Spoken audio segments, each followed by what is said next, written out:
Saludos y bendiciones de Dios para usted. Lección 4. Las naciones, primera parte. Daniel 7:14. Y le fue dado dominio, y gloria y reino, y todos los pueblos, naciones y lenguas le sirvieron. Su dominio es eterno, que nunca pasará, y su reino nunca será destruido.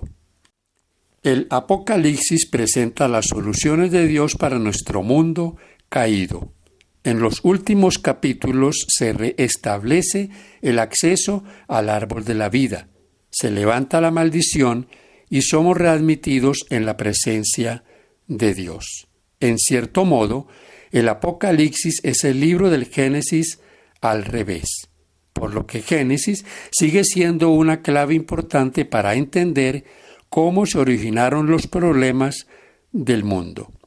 Uno de los temas clave tanto en Daniel como en Apocalipsis es el gobierno del mundo, una sucesión de intentos humanos de controlar un planeta que pertenece legítimamente a Dios y al que, cuando este horrible episodio de pecado y rebelión termine para siempre, Él volverá a gobernar con justicia. El largo proceso que conduce a ese momento abarca miles de años de intentos humanos de gobernar el mundo por sus propios medios. Incluso los sistemas con los ideales más elevados han fracasado trágicamente. Gran parte de la triste historia de la humanidad a lo largo de los siglos no es más que el relato de la tragedia que esos sistemas fallidos han traído sobre la humanidad. Más aún, todo empeorará hasta que se establezca finalmente el reino eterno de Dios. Daniel 7:27. Lección para el día domingo. Nimrod y Nínive. El Edén fue creado como el hogar ideal para los seres humanos. Cuando entró el pecado, Dios no tuvo más remedio que sacar a la humanidad del jardín e impedirle el acceso al árbol de la vida, al menos temporalmente. Fuera del jardín, los humanos debían trabajar arduamente para subsistir.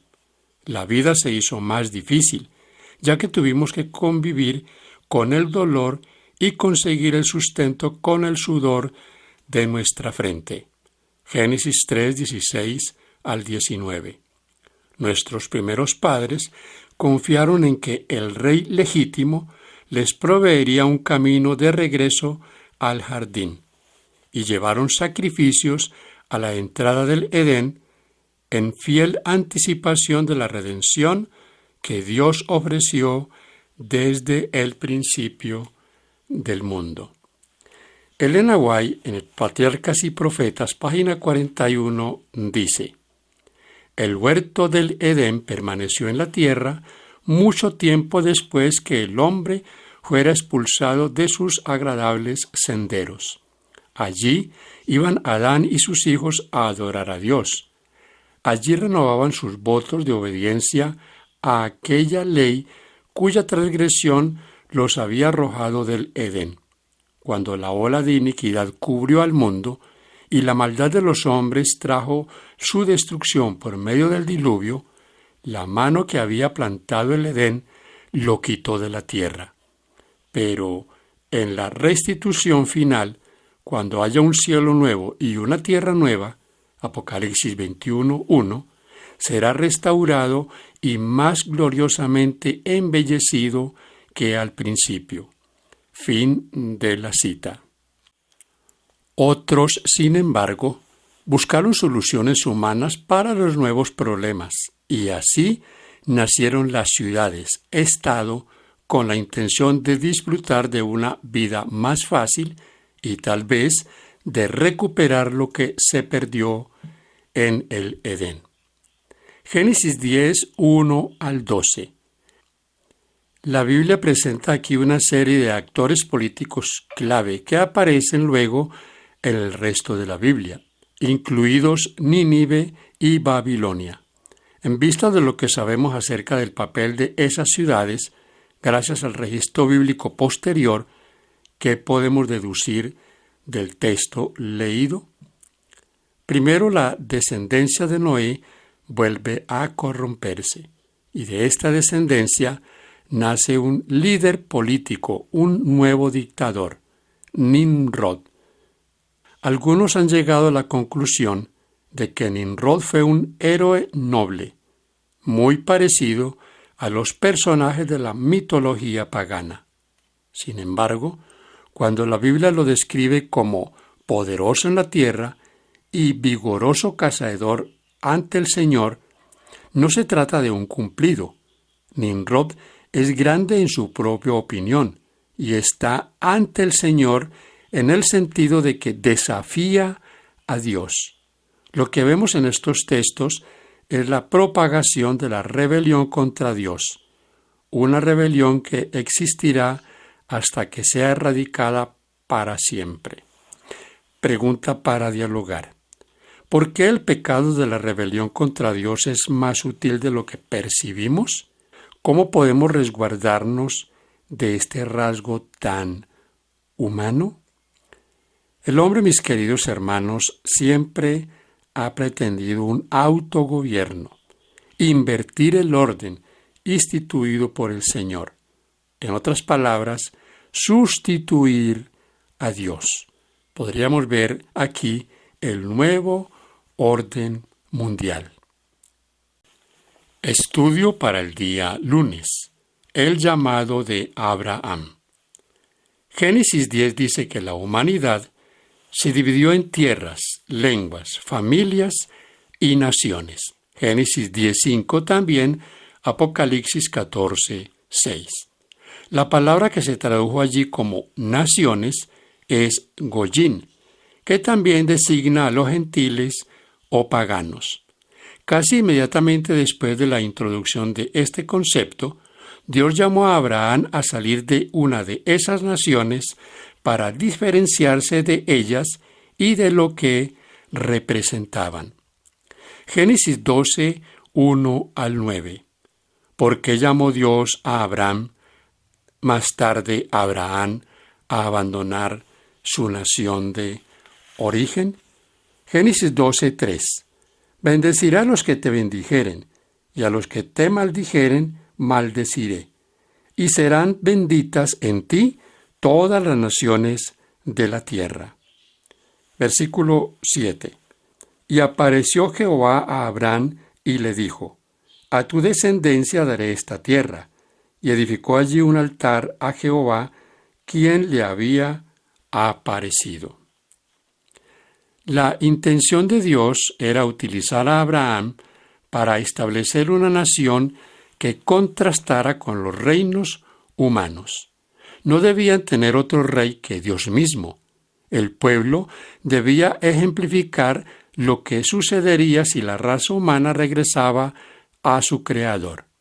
Israel fue establecido con el propósito de que fuera una bendición para todas las familias de la tierra. Génesis 12:3. Dios había derramado sobre ellos luz y privilegios que no se habían visto en el mundo desde quizás antes del diluvio. Deuteronomio 4, 5 al 9. ¿Qué está diciendo el Señor a los hijos de Abraham, a la nación que se había convertido en el cumplimiento de la promesa hecha por Dios al patriarca? Mirad que yo os he enseñado estatutos y decretos, como Jehová mi Dios me mandó, para que hagáis así en medio de la tierra, en la cual entráis para tomar posesión de ella. Guardadlos, pues, y ponedlos por obra, porque esta es vuestra sabiduría y vuestra inteligencia ante todos los pueblos, los cuales oirán todos estos estatutos y dirán: ciertamente pueblo sabio y entendido, nación grande es esta.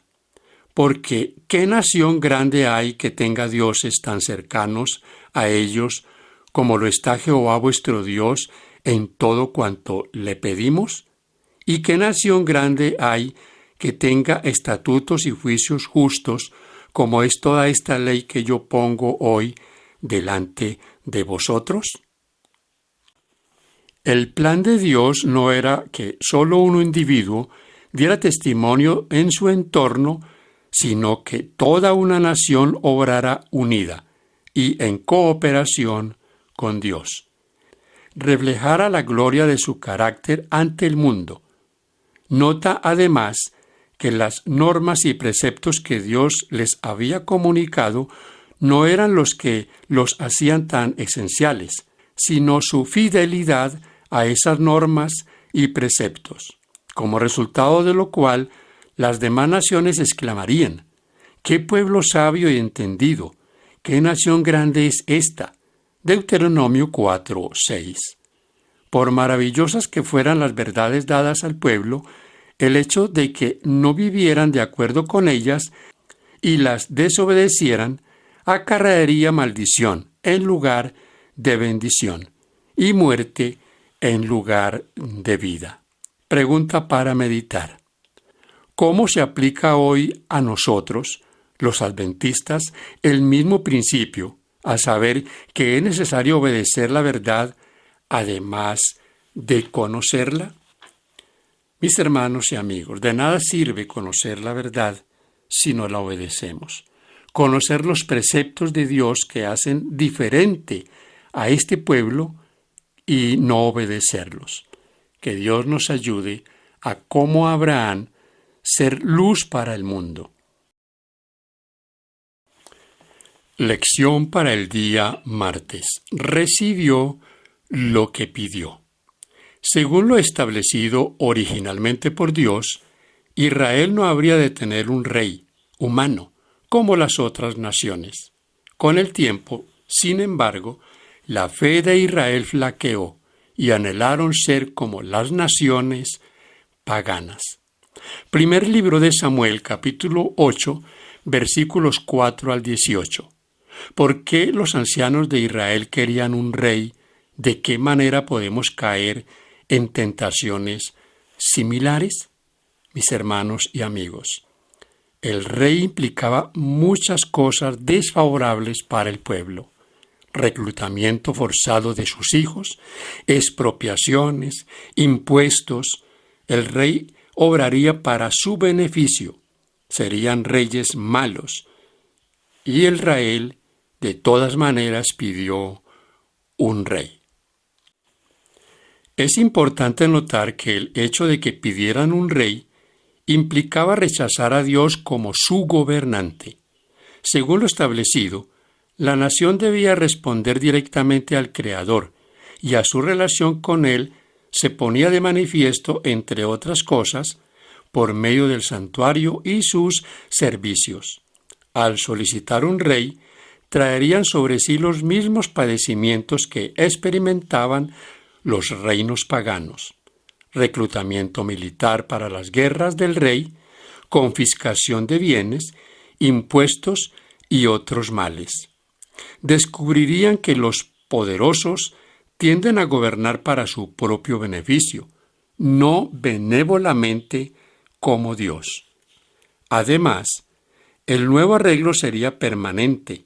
Se daría a Israel lo que pidieran, pero cuando se dieran cuenta de que se habían equivocado, el nuevo sistema de gobierno seguiría en pie. En ese día clamarían a mí a causa del rey que habían elegido, pero el Señor no los oirá. Primer libro de Samuel 8:18. Dios conoce la debilidad de su pueblo y predijo desde el principio que Israel pediría un rey humano. Así lo hicieron, y gran parte de la historia sagrada es el relato de las consecuencias de esa decisión. Deuteronomio 17, 14 al 20. Nota que Dios no dice: les daré un rey, sino que es su pueblo quien quiere uno. Dios estableció medidas de protección para cuidar a su pueblo de algunos de los males asociados con los gobiernos humanos.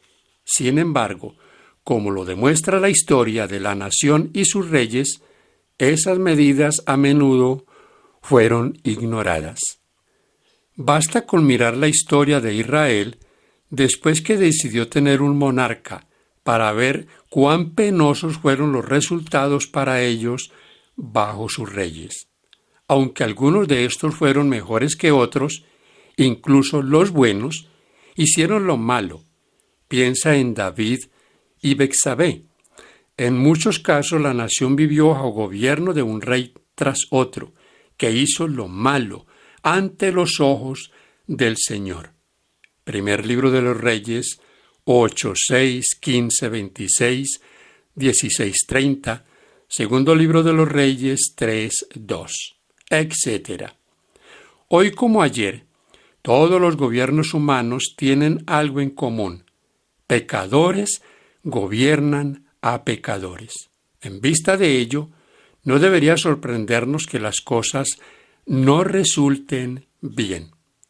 En otras palabras, van de mal en peor, porque cada vez estos hombres están más lejos de Dios. Oramos al Señor porque dentro del pueblo de Dios haya hombres que teman a Dios, líderes que se pongan de parte de la justicia, de parte de la verdad, que sigamos a nuestro Rey, el Rey eterno, el Dios de los ejércitos. Estudio para el día miércoles: los gobernantes de los gentiles. La manera en que Dios se relacionó con Israel ilustra cómo se relaciona con la Iglesia cristiana. De hecho, los errores de Israel sirvieron en muchos aspectos para prefigurar los errores de la Iglesia.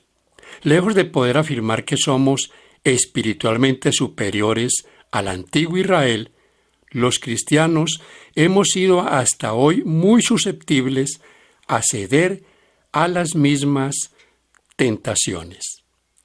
Mateo 20, 25 al 28.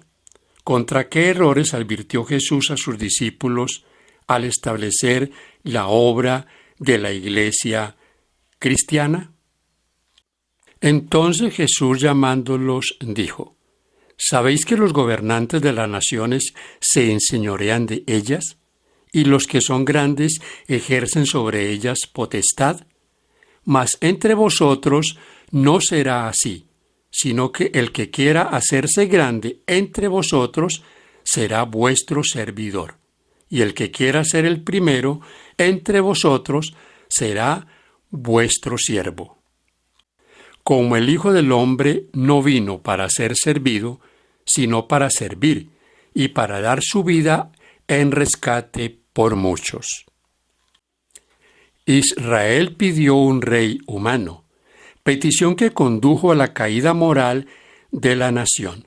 Los reyes se volvieron progresivamente más malvados, hasta que Dios permitió que los babilonios llevaran cautivo a su pueblo como una forma de corregir su rumbo.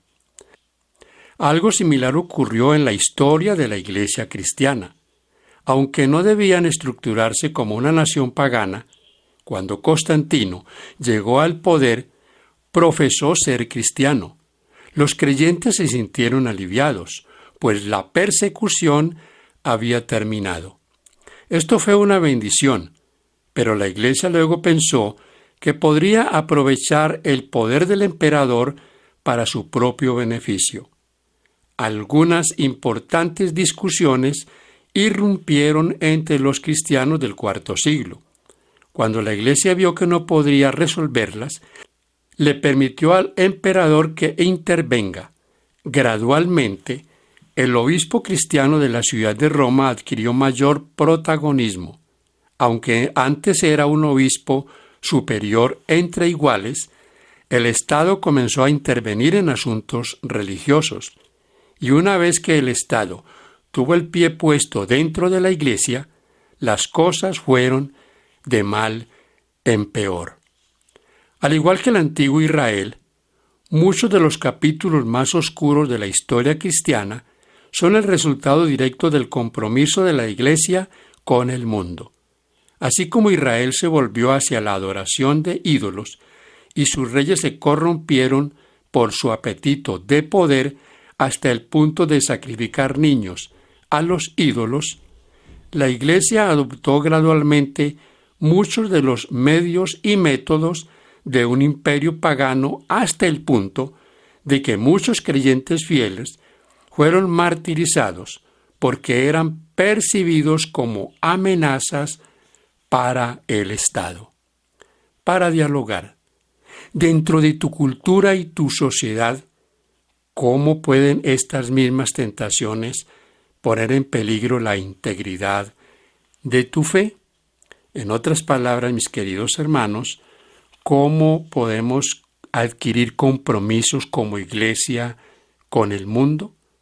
Israel adquirió esos compromisos y terminó en apostasía.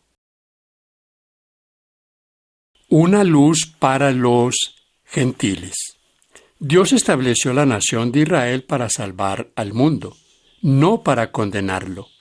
La mayoría de nosotros nos sentimos condenados cuando somos confrontados por el comportamiento justo de alguien.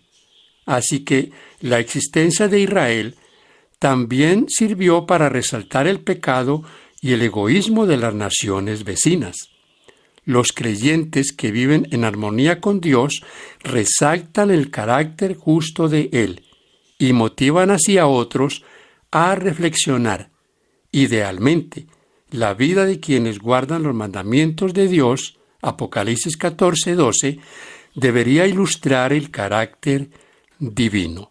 Si los israelitas hubieran actuado como debían y hubieran hecho lo que se les había indicado, las naciones paganas se habrían acercado a ellos de manera pacífica y deseosas de saber más acerca de ellos y de su Dios. Trágicamente, como demostró el cautiverio en Babilonia, estas naciones vinieron a ellos en son de guerra. El máximo exponente del carácter de Dios fue Jesús, el único ser humano que ha revelado a la perfección cómo es Dios. Pero su ejemplo perfecto, que ciertamente produjo convicción en los corazones, tenía la intención de ser una invitación. Juan 3:16 al 21. El propósito divino para el establecimiento de la nación de Israel fue el mismo que para la Iglesia. Él anhela que su pueblo atraiga a los pecadores a Cristo. El llamado del mensaje de los tres ángeles, proclamado por su Iglesia, no se dirige a unos pocos elegidos, sino a toda nación y tribu, lengua y pueblo. Apocalipsis 14:6, 18:1 predice que toda la tierra será iluminada con la gloria de Dios antes del regreso de Cristo. ¿Qué nos enseñan los siguientes pasajes acerca del papel que Dios quiere que su pueblo cumpla en el mundo? ¿Cómo podemos aplicar estos principios a nosotros mismos? Números 14, 17 al 21. Ahora pues, yo te ruego que sea magnificado el poder del Señor, como lo hablaste diciendo: Jehová tardo para la ira y grande en misericordia, que perdona la iniquidad y la rebelión, aunque de ningún modo tendrá por inocente al culpable, que visita la maldad de los padres sobre los hijos hasta los terceros y hasta los cuartos. Perdona ahora la iniquidad de este pueblo, según la grandeza de tu misericordia, y como has perdonado a este pueblo desde Egipto hasta aquí. Entonces Jehová dijo: Yo lo he perdonado conforme a tu dicho, mas tan ciertamente como vivo yo, y mi gloria llena toda la tierra. Isaías 42:6, 49:6, 63, dice la Escritura: sean luz, sean ejemplo. Apocalipsis 18:1 al 4 es un llamado a salir de la mundanalidad, un llamado para su pueblo a salir de Babilonia. Para dialogar. Leer nuevamente Apocalipsis 18, 1 al 4, el llamado de Dios a su pueblo para que salga de Babilonia. ¿Cómo sucederá eso? En otras palabras, ¿cómo podemos nosotros como iglesia que no está en Babilonia ser utilizados por Dios para llamar a su pueblo que todavía está en ella? Hemos llegado al día viernes de nuestro estudio día por día. Se nos invita a leer Isaías 44, 24 a 45, 13. De estos textos leemos el siguiente pensamiento de nuestro estudio. Poco a poco, primero solapadamente y a hurtadillas, y luego más abiertamente, a medida que aumentaba su fuerza y ganaba el control de las mentes de los hombres, el misterio de la iniquidad hizo progresar su obra engañosa y blasfema. De un modo casi imperceptible, las costumbres del paganismo penetraron en la iglesia cristiana. El espíritu de transigencia y conformidad fue coartado por algún tiempo por las terribles persecuciones que sufriera la iglesia bajo el régimen del paganismo. Pero cuando la persecución cesó y el cristianismo entró en las cortes y palacios, la iglesia dejó a un lado la humilde sencillez de Cristo y de sus apóstoles por la pompa y el orgullo de los sacerdotes y gobernantes paganos, y sustituyó los requerimientos de Dios por las teorías y tradiciones de los hombres. En el conflicto de los siglos, página 47 y 48, Ellen White nos comparte el siguiente pensamiento. La conversión nominal de Constantino a principios del siglo IV causó gran regocijo, y el mundo, disfrazado con capa de rectitud, se introdujo en la Iglesia. Desde entonces, la obra de corrupción progresó rápidamente. El paganismo, que parecía haber sido vencido, vino a ser vencedor. Su espíritu domina a la Iglesia. Sus doctrinas, ceremonias y supersticiones se incorporaron a la fe y al culto de los que profesaban ser discípulos de Cristo. Fin de la cita. En línea con la pregunta que aparece al final del miércoles, ¿no corremos todos el peligro? Sobre todo, cuanto más tiempo estemos aquí, de cambiar la humilde sencillez de Cristo y de sus apóstoles por la pompa, el poder y los elogios y las tentaciones del mundo. Si pensamos que no es así, nos engañamos a nosotros mismos. Finalmente, mis hermanos y amigos, en nuestro estudio de hoy hemos visto que no podemos hacer ningún tipo de acuerdo con el mundo. La Iglesia debe tener a su Dios como su Rey Supremo. Que Dios nos ayude a permanecer siempre firmes. Bendiciones para todos y gracias por acompañarnos hasta aquí y por compartir.